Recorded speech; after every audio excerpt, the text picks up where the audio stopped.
Бәріңізге сәлем, сіздермен бірге әдеттегідей жебе арнасы. Біз бәріміз Какашидің бетпердесінің артында не жасырынып тұрғанын ұзақ уақыттары бойы білмей келдік. Алайда оны не үшін тағып жүргеніне көбі назар аудармады да.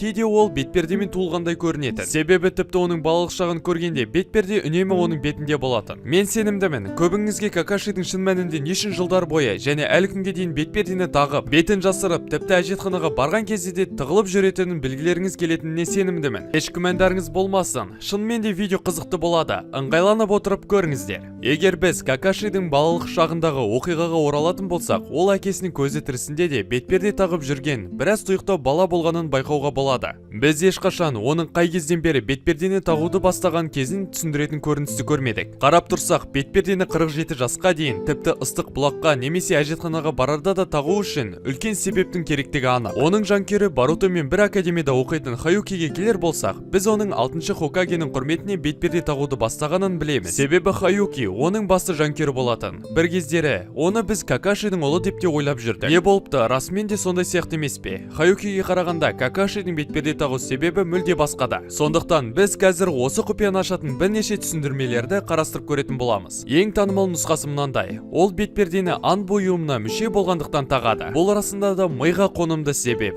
Бірақ та біз оның балалық шағына оралатын болсақ, бұл теорияны бірден қоқысқа лақтырып тастауға болады. Анбу басқаша бетперде түрін қолданады. Тіпті сол кезде де Какаши оны өзінікін шешпей үстіне таққан болатын. Екінші теория, бұдан асып түспесе кем түспейді, оның әкесіне сілтейді. Бәріне белгілі, тіпті Сасоридің ата-анасын өлтіре алған Сакумо. Оның күші ең атақты 3 саниндердің күшімен таласатын атаңызға айналған шинобилердің бірі еді. Бірақ бірде оның аты Каноханың ең маңызды тапсырмаларының бірінен бас тартқаннан соң, өзінің жолдастарын құтқару үшін жер бетінен жойылады. Осы оқиғалардан кейін Какаши ең жаман, өзінің досы үшін ережені бұзған сатқынның ұлы деген масқара атын жасыру үшін бетперде тағады. Мен де өзіме достар таптым. Бірақ мен ережелерге бағынатын боламын, әке. Мен сен сияқты болмаймын.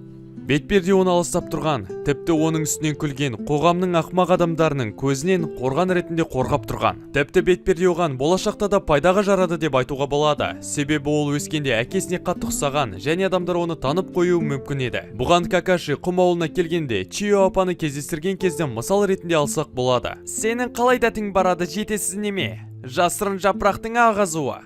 Мен ұлым үшін кек алғым келіп тұрғанын ай. Бәрі соның кесірі.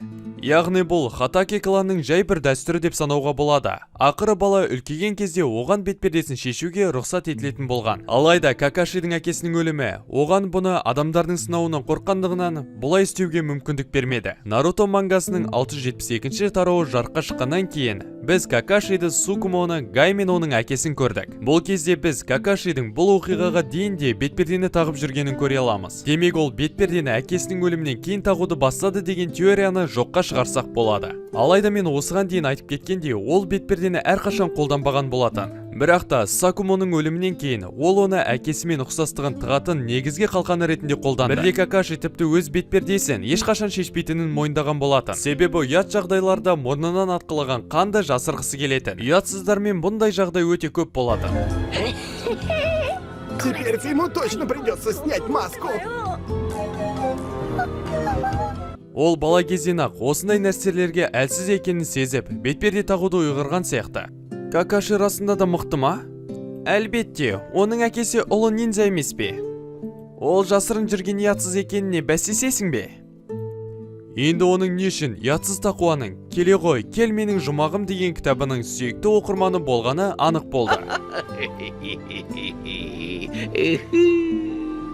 Егер бұны автордың көзқарасымен түсіндіретін болсақ, бәрі өз орнына келеді. Кишимото өзінің сұхбаттарының бірінде ол ниндзядан тылсым құпияға толы адамдарды көргенін айтқан болатын. Сондықтан ол өзінің басты кейіпкерлерінің дизайнында Какаши бетперде таққандардың алдыңғы қатарына кірген болатын. Бұл ойдан бас тартуға тура келген, себебі адамның бетін жауып тастаса, оның көңіл күйін білдіру қиынға соғады екен. Какаши, жастық шағыңды менімен бірге өткізесің бе? Тағдырдың өзі осыны жазып тұр. Кишимотоның жауабы біртүрлі бұлыңғар, бірақ сонда да миға сиятындай болды. Себебі бұл Какашидің дизайнының бірегейлігін айқындап тұр. Ол сонда адамның бетін жауып тастаса, оның эмоциясын білу өте қиынға соғады деп айтады. Бұл мен күткендей жауап болмағанымен маған осы да жеткілікті. Мен ризамын. Иә, саған ризамын. Бізді бұнымен мазақ қылып та үлгерді. Шипуденнің 469 бөлімінде бізге Нарутоның әрқашан сенсейінің бетіне қызығатынын көрсетеді. Какаши ұстаздың бетін көргім келеді. кәнеки бірігіп, оның құпиясын бірге ашайық. Осы кезде оның жолына Сукея есімді бейтаныс ниндзя шығады. Кейбір адамдарды сақтайтын уақыт келген сияқты. Құрған жерің осы, аузыңды жап.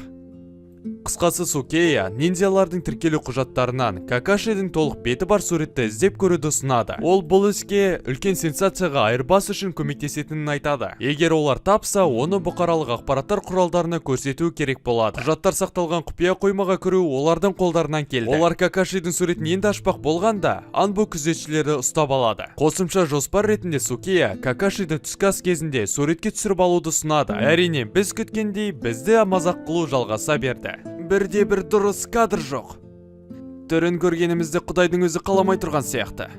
Ақыры бұлар басқа достарын шақырады да, соңғы мүмкіндікті қолданбақ болады. Алайда, бұл да іске аспай қалады. Себебі Какаши Сукеяның өзі болып шығады. Көлеңкелі көшірме? Немене бәле датты байо? Демек Какаши бұны басынан бастап біліп қойған ба? Енді оның Сукея есімінен еріпін алып тастау ғана қалды.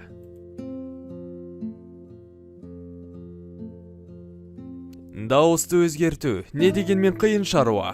Арнаға қолдау жасағын келсе, Каспи описание. Оның анасы кім болғаны жайлы, ол Имузука руынан шыққан деген теория бар. Міне сондықтан Какаши иттерді шақыра алатын, қатты иіс сезе алатын болған болатын. Алайда кейбір адамдар оның итті шақыра алатындығы әкесінің қанынан берілген деп санайды. Бұл сондай қызық. Хатаки руы ешқандай қабілеттер мен құпия техникаларға ие емес еді. Хатаки руы соғыс алдындағы айқас қабілеттер мен тактикалар мен стратегиясымен ғана ерекшеленетін болған. Оған Сакумо ылғи да қолданып, Каноханың ағазу деген атағын алған ақ қылышты байыппен қолдану мұраға берілген. Сіздер бұл рудың тек екі мүшесін ғана көрдіңіздер. Осылайша бұндай ру негізі расымен де болды ма деген сұраққа келулеріңіз мүмкін.